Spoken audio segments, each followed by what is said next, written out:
आपके बुद्ध युग एंड हो रहा है 600 बीसी से 322 बीसी, बुद्ध युग। इस टाइम पीरियड के अंदर आपने कौन-कौन से टॉपिक पढ़े हैं? एक बार वापस ज़िक्र कर देता हूँ। इसी टाइम पीरियड के अंदर आपने बौद्ध धर्म पढ़ा है। इसी टाइम के अंदर आपने जैन धर्म पढ़ा है। इसी टाइम के अंदर आपने 16 महाजनपद और 10 गणतंत्रात्मक राज्य पढ़े हैं। इसी टाइम के अंदर आपने पढ़ा है मगध के प्रारंभिक वंश।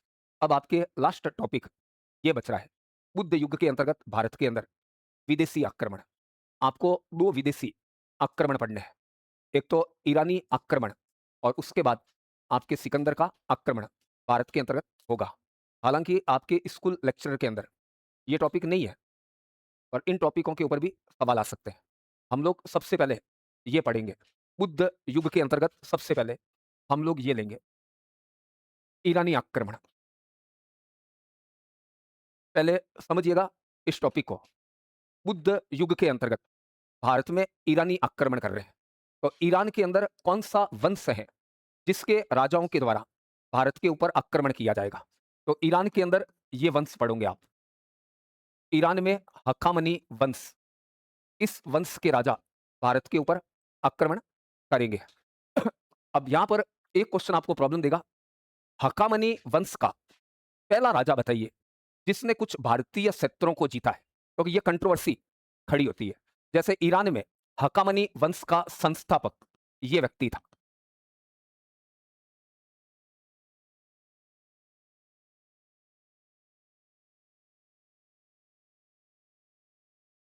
ईरान में हखामनी वंश की स्थापना करी है साइरस द्वितीय के द्वारा। अब इस व्यक्ति ने भारतीय क्षेत्रों को जीता या नहीं, दोनों प्रकार के विवरण मिलते हैं हमको। कुछ कह रहे हैं इसने भारतीय क्षेत्रों को जीता और कुछ कह रहे हैं कि नहीं जीता। जैसे कि ये दो कह रहे हैं कि इन्होंने भारतीय क्षेत्रों को नहीं जीता, नियार्कस व मेगस्थनीज। ये दोनों तो कह रहे हैं कि साइरस द्वितीय ने भारतीय क्षेत्रों को नहीं जीता है। इसके अलावा ये लोग कह रहे हैं कि नियार्कस ने, सॉरी, साइरस द्वितीय ने भारतीय क्षेत्रों को जीता है। प्लिनी, एरियन और जेनोफोन ये लिखते हैं कि साइरस द्वितीय ने भारतीय क्षेत्रों को जीता।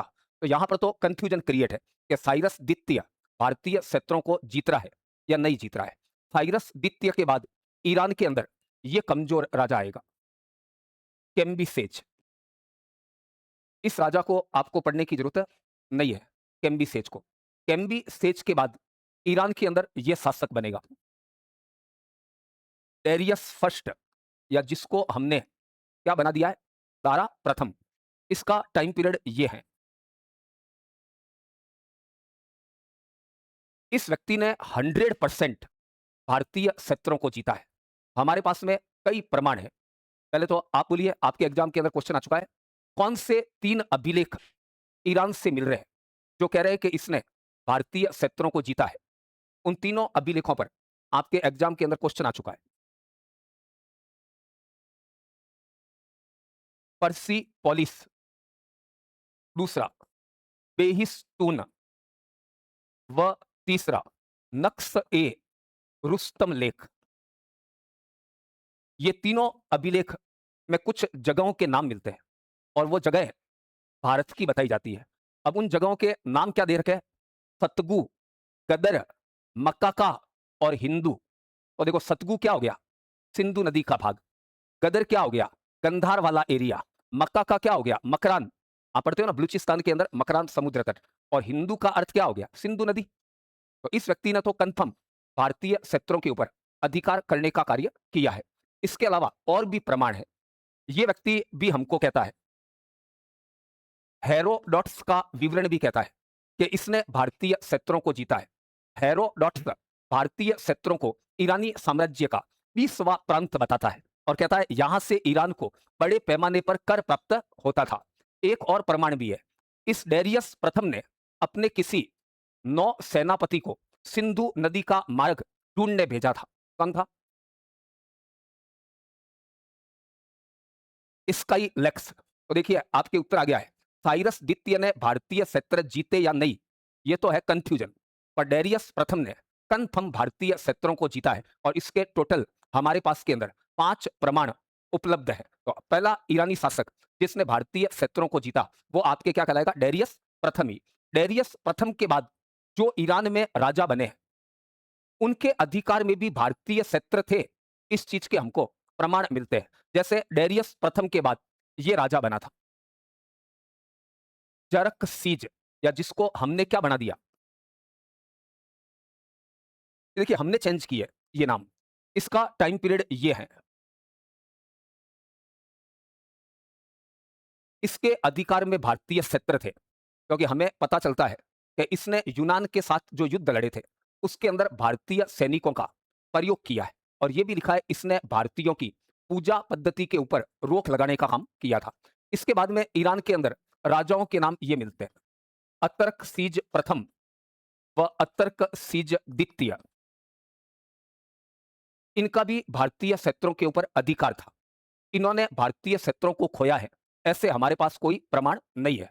और लास्ट के अंदर हम पढ़ते हैं कि ईरान के अंदर राजा आएगा डेरियस तृतीय, जिसको पराजित करेगा यूनानी सिकंदर, और उसके बाद सिकंदर आपके कहां मुड़ेगा? भारत की तरफ मुड़ेगा। इतना सिंपल है आपके ये ईरानी आक्रमण वाला टॉपिक। एक चीज है, ईरानी आक्रमण को लेकर ज्यादा सवाल नहीं पूछे, पर ईरानी आक्रमण के प्रभाव क्या क्या पड़े भारत के ऊपर, इस पर आपके एग्जाम के अंतर्गत एक सवाल तो कई बार आता है जीके में। बताइए, आप पढ़ते हो, अशोक को अभिलेख लिखवाने की प्रेरणा कहां के राजाओं से मिली? ईरानी राजाओं से मिली। भारत में खरोष्टी लिपि का प्रचलन भी ईरानी प्रभाव से बताया जाता है। भारत के अंदर कई सिक्के भी आए ईरानी प्रभाव के कारण। राजमहलों में अग्नि जलाने की प्रथा और राजा द्वारा बाल धोने का उत्सव, ये भी ईरानी प्रभाव का ही बताया जाता है। राजा बाल रोज रोज नहीं धोता था, जैसे आप भी रोज बाल धोती है, आपके छोटे हैं इसलिए आप धो देती होगी। बाकी दो को पूछो, रोज रोज बाल धोती है? नहीं धोती है। तो ये भी इनके लिए भी हफ्ते में एक बार उत्सव होता होगा बाल धोने का। राजाओं के बाल भी बड़े बड़े होते थे, तो वो भी महीने में एक आध बार धोने का काम करते थे। तो लोग देखने आते थे राजा जी के